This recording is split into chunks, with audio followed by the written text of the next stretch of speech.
তোমার কবরে তাহলে তোমার খুলিটা নেই কেন? পূর্ণাকে কেটে কেটে গাছে কে টাঙিয়ে দিল? আমাকে বলো যে তোমার খুলিটা কোথায়? আমাদের সিঙ্গাল জাতির অনুসারে মরে থাকা লোকেদের মাথা কেটে আমাদের গুফাতে সুরক্ষিত রাখা হয়। আমাদের পূর্বপুরুষের খুলিগুলো সেই গুফাতে আছে। সিঙ্গাল বংশের লোকেরা কোনোদিন দ্বীপ ছেড়ে যায় না। যদি চলেও গেল তাহলে লাশের ঢিবির উপরে থাকা সেই চিল রক্ষা করে। সেই লাশেদের পাহাড়ের তলায় আত্মাদের সুরক্ষিত গুফা আছে। অন্ধকার গুফাতে গীত পাখি থাকে। সিঙ্গাল বংশে যখন কেউ মরে তখন সেই পাহাড়ের উপরে ঘন্টি বাজায়, আর সেই পাখি মরে যাওয়া লোকেদেরকে রাস্তা দেখায়। আমাদের নিয়মের অনুসারে মৃত লোকের মাথা কেটে তার মরে যাওয়ার হিসেবে তাকে সুরক্ষিত রাখা হয়, আর শরীরটাকে পিঙ্গানি জারে রেখে মাটিতে পুঁতে দেয়। আমার মরে যাওয়ার পরে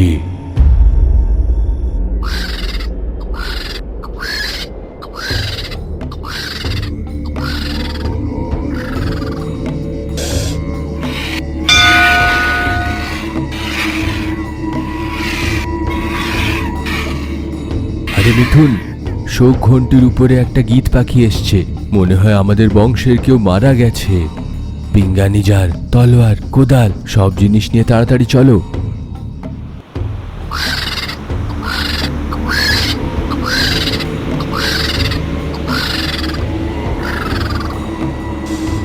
মুখে মুখোশ পরে চিলের দেখানো রাস্তায় নৌকো করে যাত্রা করে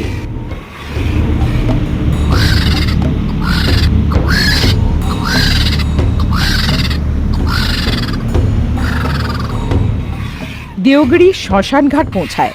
চিল ওই কবরে গিয়ে বসল, যেটা তক্ষুনি পোতা হয়েছিল। ওই কবরটাকে খুঁড়ে জামাইবাবুর মাথাটা কাপড়ের থলিতে ঢেলে ওর শরীরে টুকরো টুকরো করে একটা মাটির জারে ঢালার সময় মৃতদেহের পায়ের আঙ্গুলে নীল আংটি দেখে, আরে মিথুন, দেখলে জিয়াজির পায়েতে বিয়ের আংটি পরানো, মানে এর বিয়ে হয়ে গেছে। হ্যাঁ হ্যাঁ, আমাদের এইটা জানতে হবে যে এর স্ত্রী কে। ও যদি কোনো মেয়েকে জন্ম দিয়ে থাকে তাহলে আমাদের সিঙ্গাল বংশের জন্য বিপদ। হ্যাঁ, এমন হওয়া উচিত না। চলো আমরা গিয়ে দেখি এর স্ত্রী কোথায়। সিঙ্গাল জাতির রীতি নিয়মের অনুসারে বিয়ে করে থাকা লোকেরা পায়ে আংটি পরে। পুরুষদের জন্য নীল রঙের আংটি, মহিলাদের জন্য হলুদ আংটি। ডোমের থেকে আর এইখানে ওইখানে জিজ্ঞেস করে মরে যাওয়া জিয়াজির বাড়িতে গিয়ে দেখার পরে তার স্ত্রী সেখানে ছিল না। আরে তোমরা দুজন ওই মাথাটাকে নিয়ে আমাদের গ্রামে চলে যাও। আমি যেরম তেরম করে জিয়াজির স্ত্রীকে খুঁজে নিজেদের গ্রামে নিয়ে আসবো। এইভাবে দুজনে অনেক দিন ধরে খুঁজছে, কিন্তু তারা পূর্ণার খোঁজ পেল না। মরার আগে আমি পূর্ণাকে বলেছিলাম,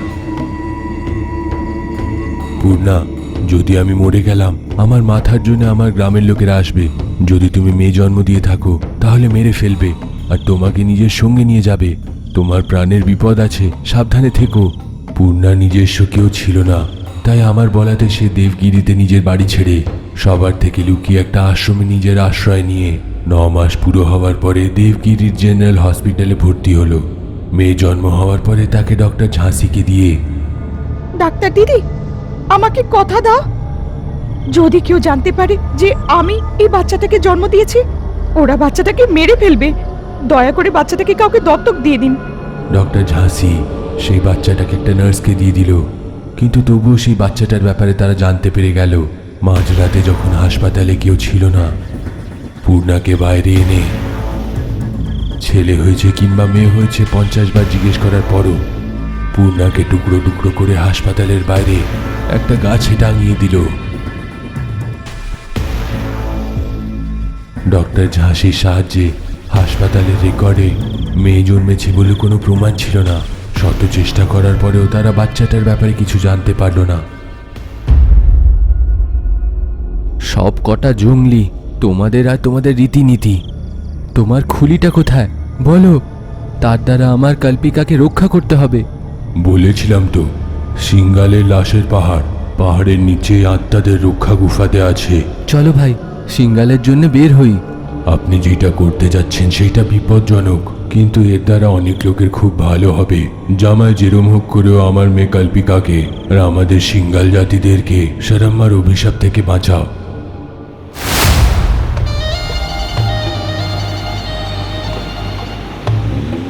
সারাদিন যাত্রা করার পরে ওরা সিঙ্গাল দ্বীপ পৌঁছালো। ওদিকে কল্পিকার শরীর দিনের পর দিন খারাপ হচ্ছিল, আরো ভয়ঙ্কর হয়ে যাচ্ছিল। যেমন ভাবে দ্বিতীয় অমাবস্যা কাছে আসছিল, অনেকক্ষণ ধরে বিছানার উপরে হাওয়ায় উড়তো, আবার পড়ে যেত। যখন কল্পিকা হাওয়ায় উড়ত, ততক্ষণ দিদা মদিনার দেওয়ার ভস্য ছিটিয়ে ওর দেখাশোনা করত। যদিও দিন বদলে গেছিল, সিঙ্গাল গ্রামের লোকেদের মধ্যে কোনো কিছু পরিবর্তন এসেছিল না। বাইরের দুনিয়ার সাথে কোনো সম্পর্ক না থাকার জন্য এখনো ওদের মধ্যে অসভ্যতা আছে। গ্রামে নতুন লোকেদের কোনো নতুন নাগরিককে দেখে, দাঁড়াও দাঁড়াও, আমাদের গ্রামে আসছো কেন? আমাদের গ্রামে নাগরিকদের আসার কোনো অনুমতি নেই, চলে যাও। চলে যাব, কিন্তু বলো লাশের পাহাড়ের উপরে যাব কি করে? লাশেদের পাহাড়ের সঙ্গে কি কাজ? সোজাসুজি চলে যাও, না হলে আমাদের গ্রামের প্রধান তোমাদের মেরে ফেলবে। ঠিক আছে যাচ্ছি, কিন্তু সেই ঢোলের আওয়াজ কেন? গ্রামে কি হচ্ছে? দুদিনে অমাবস্যা না, আমরা লাশেদের উৎসব মানাই। প্রত্যেক অমাবস্যাতে প্রত্যেক ঘর থেকে রেখে থাকা একটা খুলিকে ভালো জিনিস দিয়ে স্বর্গতে গিয়ে থাকা লোকেদের মনে করা হয়। আর অমাবস্যার 3 দিন আগের থেকে আমরা ঢোল বাজিয়ে আমাদের পূর্বপুরুষের আত্মাকে ডেকে আত্মার রক্ষা গুফাতে ডেকে নিয়ে আসি। ও, তাহলে কি আমরা কবরের উৎসব দেখতে আসতে পারি? না, অন্য জাতিদের আত্মার রক্ষা গুফাতে যাওয়া উচিত নয়। গুফাতে সিঙ্গাল জাতি ছাড়া অন্য কেউ যদি ঢোকে, তাদের গলা কেটে মেরে ফেলা হয় আর সীমাতে একটা গাছে ঝুলিয়ে দেওয়া হয়। এমন বলে সীমানার দিকে শুকনো গাছগুলোকে দেখিয়ে খুলি ঝুলছিল। এইটা দেখে দুজনের হৃদয় কেঁপে উঠল। ভয়ের চোটে মুখ থেকে একটা শব্দ বেরোলো না। ওইখান থেকে বাইরে এসে, বাপরে, এরা মূর্খ মনে হয় গৌতম, চলো যাই, তাহলে আমাদের মাথাটা কেউ গাছে ঝুলিয়ে দেবে। ভাই, হয়তো আমার আর কল্পিকার জন্য নাই হোক, আপনার গুরু আমার দাদু দাত্রী বাবার জন্যে আপনাকে থাকতেই হবে। আমাদের যেরকম হোক করে সেই খুলিটা দরকার। ঠিক আছে, আমার প্রাণ গেলে কোনো অসুবিধা নেই, কিন্তু আমি আমার গুরুর শেষ ইচ্ছা পূর্ণ করতে চাই। এমন ভেবে মধ্যরাতে যখন সারা গ্রাম ঘুমিয়ে পড়েছিল, সবাই গ্রামবাসীর দেখানো ওই সীমানার রাস্তায় যাচ্ছিল। সারা রাস্তায় দেওয়ালে স্তম্ভ আর গাছের উপরে খুলিগুলো দেখে ভয় ভয় মৃতদেহের টিলায় পৌঁছালো। তলায় গুহার রাস্তা, টিলার উপরে হাওয়ায় চিলগুলো উড়ছিল। সাহস জুটিয়ে গুহার মধ্যে ঢুকে চারিদিকে কোথাও হাজার হাজার খুলি, একের উপরে এক, আশেপাশে সারা দিকে খুলি। এত সহস্র খুলির মধ্যে আমরা জিয়াজির খুলিটাকে খুঁজবো কি করে? ভাই, খুলির কপালটা দেখো, তার মধ্যে নাম লেখা আছে। একই পরিবারের খুলিগুলোকে একের উপরে রাখা হয়েছে। এইদিকে সব পুরুষদের খুলি রাখা, অন্যদিকে মহিলাদের রাখা আছে। এরম বলে দেখার সময় একটা খুলি একলাই ঝুলছিল, মুখে গর্ত করে। কালো সুতো দিয়ে সেলাই মনে হচ্ছিল, চোখও সুতো দিয়ে সেলাই করা। কাছে গিয়ে ভালো করে দেখার পর, সারাম্মা ভাই, ও অভিশাপ দিয়ে থাকা সারাম্মার খুলি। এটা কত বিদঘুটে ভাষা, কিন্তু আমাদের জিয়াজির খুলি দরকার আছে। ফাতুর নামক একটা প্রাচীন লিপি। আমি মনোবিজ্ঞানের প্রফেসর, তাই আমি এই ভাষাটাকে বুঝতে পারি। ওই দেখো, জিয়াজির খুলি উপরে, আমার উপরে চড়ো ভাই। এইভাবে গৌতমের উপরে চড়ে জামাইবাবুর খুলি বার করার সময় বাইরের থেকে ঢোল বাজার আওয়াজ। তাড়াতাড়ি চলো, ঢোল নিয়ে আসছে, আমাদের দেখে ফেললে মেরে ফেলবে। দুজনে তাড়াতাড়ি করে খুলি নিয়ে বাইরে এসে লাশের টিলার পেছনের জঙ্গলে পালিয়ে, ভাই তাড়াতাড়ি চলো, আমাদের গ্রামে যাই, রক্তশুদ্ধি তন্ত্র করে কল্পিকাকে বাঁচানোর আছে। সময় নেই, পরশুদিন অমাবস্যা, কল্পিকার অভিশাপ লেগে 2টি অমাবস্যা, মানে 38 দিনে কল্পিকা মারা যাবে। একদিন নৌকো যাত্রা করার পরেই আমরা গ্রামে যেতে পারবো। তাহলে সময় কোথায় কম ভাই, এখনো তো 30 দিন বাকি। যখন তৃতীয় অমাবস্যা চলে যায় তখন রক্ত বিপদটা হাওয়া বিপদে পরিণত হয়। বায়ু রূপে কাল্পিকা বেঁচে থাকা লাশের মতন। তারপরে কোনো রকমের তন্ত্রমন্ত্রের উপরে চলবে না। তাহলে এখন কি করে ভাই? কত কষ্টে আমরা খুলিটাকে নিয়েছি, তবুও কাল্পিকাকে বাঁচাতে পারবো না। আমাদের এইখানেই রক্তশুদ্ধি তন্ত্র করা উচিত। অন্য অমাবস্যা আসার আগে রক্তশুদ্ধি তন্ত্র করব। তার জন্য আমার আকরার ফুল, 4টে ব্রহ্মাজিয়ামের গাছ আর একটা কালো বেড়াল দরকার। গৌতম জঙ্গলে গিয়ে ভাইয়ের বলার মতন সব জিনিস নিয়ে এলো। এরই মধ্যে মদিনা ভাই রক্তশুদ্ধি তন্ত্রের জন্য সবকিছু তৈরি করলো।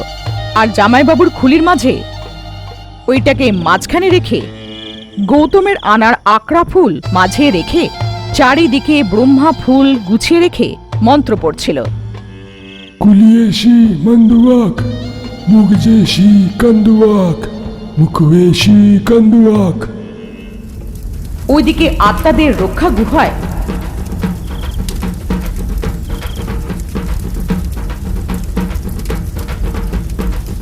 ঢোলের সাথে পৌঁছানো একটা ব্যক্তির গ্রামের প্রধান সারাম্মার খুলিকে না দেখতে পাওয়ায় সারাম্মার খুলিটা কোথায়? কেউ আমাদের চোখে ধুলো দিয়ে গুফার ভেতরে এসেছিল, আর সারাম্মার খুলি নিয়ে গেল। আমাদের পরম্পরা না মেনে থাকা লোকেদেরকে মেরে নিয়ে এসো, যাও। সারা জঙ্গলে খুঁজছিল।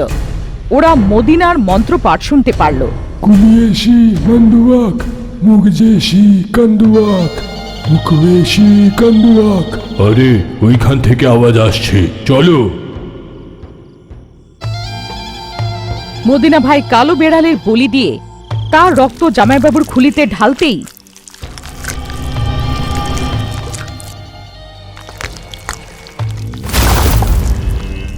রক্তশুদ্ধি তন্ত্র খারাপ হয়ে গেছে। মাঝখানে তাকে আটকে দেওয়া হয়েছে। এখন কাল্পিকাকে বাঁচানো যাবে না। কে তোমরা? কেন গুফাতে ঢুকলে? ধরো এদেরকে, এদের মাথা কেটে সীমাতে টাঙিয়ে দেওয়া হোক।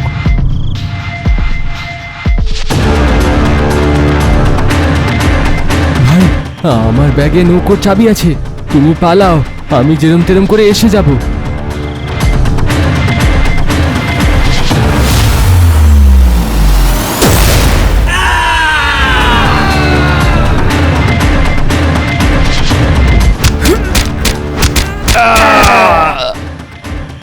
মদিনা ভাই পেছনের ঘন জঙ্গলে পালিয়ে গেল। গৌতম ওদের হাতের মার খেয়ে ধরা পড়ে। বলো সুরি, এর মাথাটা কেটে দেব কি? না, আমরা গ্রামের প্রধানের কাছে নিয়ে যাব। আমাদের গুফার থেকে খুলি কেন নিল, কোন তান্ত্রিক পুজো করছে জানতে হবে। গৌতমকে গ্রামের মধ্যে নিয়ে যায় আর একটা বড় স্তম্ভের সাথে বেঁধে দেওয়া হলো। মার খেয়ে গৌতম অজ্ঞান হয়ে গিয়েছিল। দুজন লোক মদিনার তালাশি করার জন্য জঙ্গলে এলো। জঙ্গলে ঘুরে ঘুরে মদিনা একটা ভগ্নস্তূপ ঘরে লোকালো। অমাবস্যার সময় এসে গেল। রক্ত লগ্নে কল্পিকা ওয়াই লগ্নে প্রবেশ করল। বিকৃত রূপে চিৎকার করে ভয়ঙ্কর রূপে বদলে গেল। হঠাৎ সিংহাল গ্রামের মহিলারা রক্ত বমি করে পড়ে যাচ্ছিল। এইসব দেখে গ্রামের লোকেরা বুঝতে পারছিল না।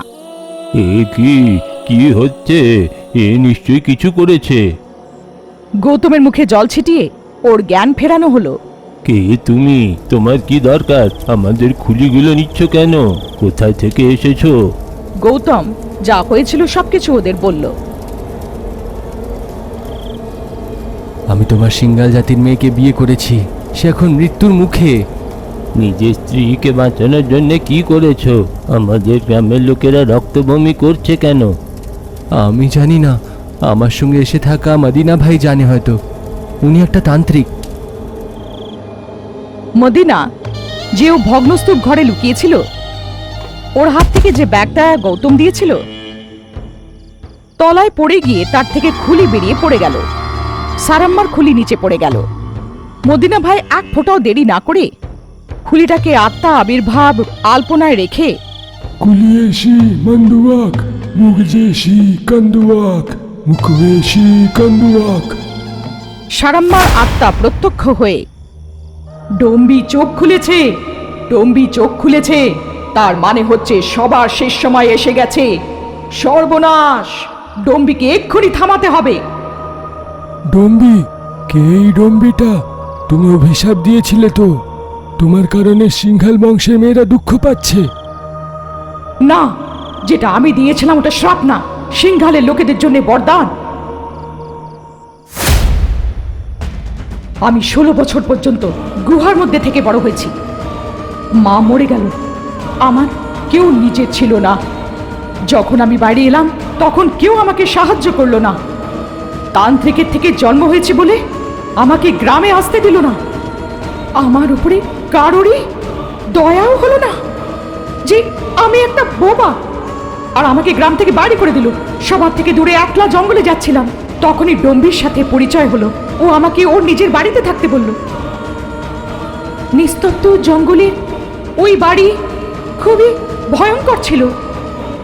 কোনো উপায় না থাকায় ওখানেই থাকতাম। ডম্বি জানি না কেন কোথা থেকে এসেছিল।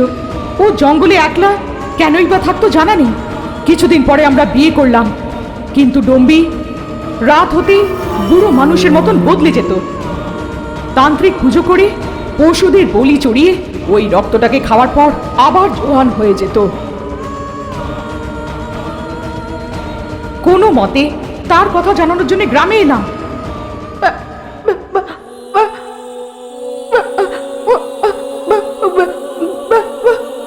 কেউ আমার কথা শুনলো না। কিছুদিন পরে জঙ্গলে আসা একলা মহিলাদেরকে উঠিয়ে বাড়ি এনে ওদের বলি দিত। ওই মৃতদেহগুলো বাড়ির তলায় একটা রহস্য ঘরে দাফনিয়ে দিত। ডম্বির থেকে বাঁচার রাস্তা খোঁজার সময় একদিন আমার শুয়োরটা 13টা বাচ্চাকে জন্ম দিল। ওইটা দেখে ডম্বি, আমি এই সময়ের অপেক্ষা অনেক দিন ধরে করছি, যে ঘরে একসঙ্গে 13টা বাচ্চা জন্ম নেবে সেই ঘরের গর্ভবতী মহিলাকে আব্রাকাকে বলি দিয়ে দিলে আমার প্রত্যেক দিন বয়স হবে না, আর আমি যুবক হয়ে যাব। ডম্বির কখনো মৃত্যু হবে না, কিন্তু সেই দিন আব্রাকার কারো না কারো পশুর বলি দিয়ে ওর রক্ত খাবার থাকে, তখনই ও জোয়ান থাকতে পারবে। বলি দেবে থাকা জানোয়ারের জীবনকাল এর হিসাবে কিছুদিন জোয়ান থাকে। যদি কোনো বউয়ের বলি দেয় তাহলে বেশি দিন জোয়ান থাকে। ডম্বি যখন এইসব আমাকে জানাচ্ছিল তখন আমার এত রাগ হচ্ছিল যে আমি ওর প্রাণ নিয়ে নিই, কিন্তু ততক্ষণে ওর বাচ্চা আমার পেটে এসে গেছিল। ও এই কথাটা জানতো না। সারাম্মা, তোমার সিঙ্গাল জাতির যে কোনো গর্ভবতী মহিলা হলেও আমি যেন পেয়ে যাই। আব্রাকাকে বলি দিয়ে দিলে আমার জীবনে আর বয়স হবে না। এমন বলে পেছনে ঘোরার আগে মাথায় জোরে কাঠের তক্তা দিয়ে মারলাম। ওকে বাড়ির তলায় গুপ্ত ঘরে লোহার শিকল দিয়ে বেঁধে দিলাম। তালা লাগিয়ে ওকে বাড়ির সাথে জ্বালিয়ে দেওয়ার চেষ্টা করছিলাম। তখনই কিছু সিঙ্গালের লোক নিখোঁজ মেয়েকে খোঁজার জন্য এলো। আমার বাড়িতে খুলি শূদ্র দেবতা অভ্রকার মূর্তি রক্তে মাখা আমাকে দেখে ওরা ভাবলো যে আমিই শূদ্র পুজো করছিলাম, আর আমাকে নিয়ে গিয়ে জ্বালিয়ে মেরে দিল। মরার আগে আমিই শ্রাপ দিয়েছিলাম যে সিঙ্গাল জাতির কোনো মেয়ে বিয়ে করতে পারবে না। আমার কথা না মেনে যারা বিয়ে করত তাদেরকে আমি মেরে ফেলতাম। আমার থেকে শ্রাপ পাওয়া মেয়েদেরকে যারা বাঁচানোর চেষ্টা করত ওদেরও আমি মেরে ফেলতাম। আমি তোমার গুরু ঢাকরে বাবাকেও মরা ঘরের মধ্যে প্রবেশ করে আমি মেরে ফেলেছিলাম। তো সেই রাত্রে বিনা মাথাওয়ালা ভূত কে ছিল? কাল্পিকার মা কাল্পিকাকে আমার থেকে বাঁচাতে এসেছিল। আমার শক্তির সামনে টিকতে পারল না আর ভস্ম হয়ে গেল। আমি তোমাকে আর গৌতমকে মারতে চেয়েছিলাম, কিন্তু তোমরা কুম্বারি তান্ত্রিক, আর গৌতমের পায়ে ডাকরি বাবার শক্তি রক্ষা মৌলিক ছিল, তাই তোমরা বেঁচে গেলে। তুমি কি আমার বাবাকে মেরেছ? কিন্তু ডম্বি তো আগেই মরে গেছিল। ডম্বির মৃত্যু হবে না, ও এখন ওই ঘরের তলায় বেঁচে আছে। আমার বংশের যদি কেউ গর্ভবতী হয়ে যায় তখন ও জীবিত হয়ে যাবে। ওইদিকে কল্পিতা 3য় মাস চলছিল, তাই এখানে ডম্বি নিজের চোখ খুলেছে। তাই সিংহালের মেয়েরা রক্ত বমি করে অজ্ঞান হয়ে পড়ে যাচ্ছে। ওদের মুখ থেকে বেরোনো রক্ত ধীরে ধীরে মাটিতে শুকিয়ে ডম্বির শক্তি বেড়ে যাচ্ছে। যদিও উঠে যায় প্রলয় হয়ে যাবে। ওর মৃত্যু নেই। ওর তো মানুষের রক্ত খাওয়ার শখ আছে, রোজ একজন একজনকে মেরে রক্ত খাবে। কিন্তু এখন তুমি আমার থেকে কি চাও সারাম্মা? আমার খুলির সাথে ওরও শরীর জ্বালিয়ে ভস্ম করে দাও, তাড়াতাড়ি।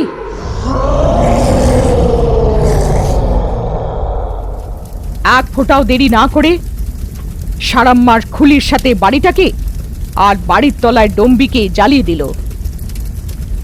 ডম্বির ভস্ম হতেই সিংহালে পড়ে যাওয়া মেয়েরা চোখ খুলল। সারাম্মার খুলি ভস্ম হতেই ওইখানে শ্রাপ বিমোচন হয়ে গিয়ে কল্পিকাও সাধারণ মানুষ হয়ে গেল। মদিনা ভাই এসে গ্রামে সবকিছু বিস্তারিতভাবে বলে, আপনাদের রীতিনীতিকে খারাপ করার জন্যে আত্মা গুফাতে যাইনি আমি, বরং আপনাদের উত্তরাধিকারী কল্পিকাকে বাঁচানোর জন্যে সে খুলিগুলো চুরি করেছিলাম। আমাদের ক্ষমা করে দিন, এখন আপনাদের অভিশাপ চলে গেল। এইটুকু বলে দুজনের নৌকায় নিজের গ্রামের জন্য রওনা হয়ে গেল। থ্যাংক ইউ সো মাচ ভাই। যদি তুমি সারাম্মার খুলিটাকে না নিতে তাহলে আমি কিচ্ছু করতে পারতাম না গৌতম, কিন্তু তুমি সারাম্মার খুলিটাকে ওঠালে কেন? আমি মানববিজ্ঞানের প্রফেসর ভাই। খুলি সেটাও বিচিত্র, আমার নিজের সংশোধন করতে কাজে আসতো, তাই আমি নিজের উৎকণ্ঠাকে আর আটকে রাখতে পারিনি। নিজের উৎকণ্ঠাকে না আটকে বিয়ের আগেই তুমি কল্পিকাকে গর্ভবতী করে দিয়েছিলে। ভাই ওইটা লজ্জা পেও না গৌতম, যেটা হলো আমাদের ভালোর জন্য হলো। সারাম্মা যখন বলার জন্য সুযোগ পেয়েছিল তখন ডম্বিকে তার ঘরেই পুড়িয়ে দেওয়ার ব্যাপারে সে বলতে পারতো তো, কিংবা ডঙ্গির মৃত্যু চাইতে পারতো। এমনিতেও সারাম্মা মৃত্যুর আগে 1 মিনিটের জন্য বলতে পারছিল। সে সেই সময় যেটাই বলতো ঠিক হয়ে যেত। তান্ত্রিক মারিচে তার উপরে বরদান ছিল, সেইটাই করতো। কিন্তু ডম্বিকে মরতে হবে, না হলে এখন থেকে সিংহাল বংশে কোনো মেয়ে বিয়ে করতে পারবে না। বরদান দিয়ে থাকা তান্ত্রিকার থেকে বেশি শক্তিশালী সেই ডম্বি। তান্ত্রিকা মারিচের বরদান তার উপরে কাজ করতো না। তান্ত্রিকের বিয়ে করার পরে তার অর্ধেক শক্তিটা তার স্ত্রীর কাছে চলে যায়। তাই সারাম্মা আমাকে দিয়ে ডম্বির খুলি আর শরীরটাকে ভস্ম করিয়েছিল। কল্পিকার প্রতি তোমার প্রেম আর আমার গুরুর প্রতি আমার সম্মানের জন্যে আমরা এই সাহসিক কার্যটা করতে পারলাম। কিছুদিন পরে কল্পিকা একটা বাচ্চাকে জন্ম দিল আর বাচ্চাটার নাম সারাম্মা রাখা হলো।